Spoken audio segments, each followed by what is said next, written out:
ഇനി നല്ല പഞ്ച് ഡയലോഗിലേക്ക് പോകാം.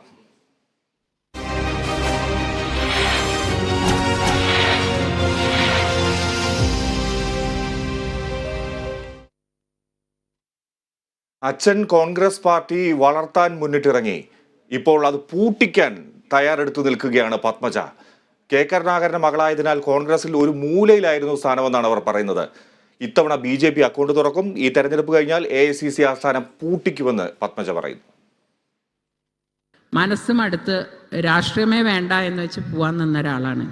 പക്ഷേ കുറേ കാലങ്ങളായി സത്യം പറഞ്ഞാൽ മോദിജിയുടെ കാര്യങ്ങളും വികസന കാര്യങ്ങളും അദ്ദേഹം അമ്പലം മാത്രമല്ല ഉണ്ടാക്കിയിട്ടുള്ളത്. ഇപ്പം ഭാരതത്തിന് വേണ്ടി എന്ത് ചെയ്യാൻ പറ്റും എന്നാണ് അദ്ദേഹം ആലോചിക്കുന്നത്. അതിൽ ആകൃഷ്ടയായിട്ട് തന്നെയാണ് ഞാൻ വന്നത്. ഇനി ആരോടും എന്നോട് എന്തിനാ BJP വന്നതെന്ന് ചോദിക്കേണ്ട. ഒരു കാര്യം എനിക്കറിയാം, ഇപ്രാവശ്യം BJP അക്കൗണ്ട് തുറന്നിരിക്കും. അക്കാര്യത്തിൽ നിങ്ങൾക്ക് ആർക്കും സംശയം വേണ്ട. അത് എത്ര എണ്ണം എന്ന് നോക്കിയാൽ മതി.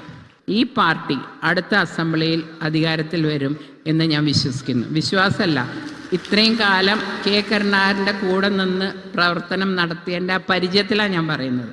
അച്ഛനൊരു രാഷ്ട്രീയത്തിലെ ഒരു എന്താ പറയുക, എല്ലാ കളി അറിയുന്ന ഒരാളായിരുന്നു. അത് മുഴുവൻ കൂടെ ഒന്ന് പഠിക്കാൻ പറ്റിയിട്ടുണ്ട് എനിക്ക്. ഇതുവരെ അത് ഉപയോഗിക്കാനുള്ള സാഹചര്യം കിട്ടിയിട്ടില്ല. അപ്പോൾ കാരണം അവർ സമ്മതിക്കില്ല. അപ്പോൾ തീർച്ചയായിട്ടും പാർട്ടി എൻ്റെ കൂടെ നിന്നാ പാർട്ടിക്ക് വേണ്ടി എത്ര സമയം വേണമെങ്കിലും പ്രവർത്തിക്കാൻ എനിക്കിഷ്ടമാണ്. എന്തായാലും കളികളിറക്കും. അച്ഛൻ പഠിപ്പിച്ച അല്ലെങ്കിൽ അച്ഛനിൽ നിന്ന് മനസ്സിലാക്കിയ കളികളൊക്കെ BJPയുടെ സമ്മതമുണ്ടെങ്കിൽ, അവരുടെ പിന്തുണയുണ്ടെങ്കിൽ കേരളത്തിൽ ഇറക്കുമെന്നാണ് പത്മജ പറയുന്നത്. നമുക്കറിയാം, ഓരോരുത്തരും ആദ്യമായി വോട്ട് ചെയ്തതും വോട്ട് ഓർമ്മകളും ഒക്കെ ഒരുപാടുണ്ടാവും. ഞാൻ ആദ്യമായി ആർക്കാണ് വോട്ട് ചെയ്തത് എന്ന് എനിക്ക് ഓർമ്മയുണ്ട്.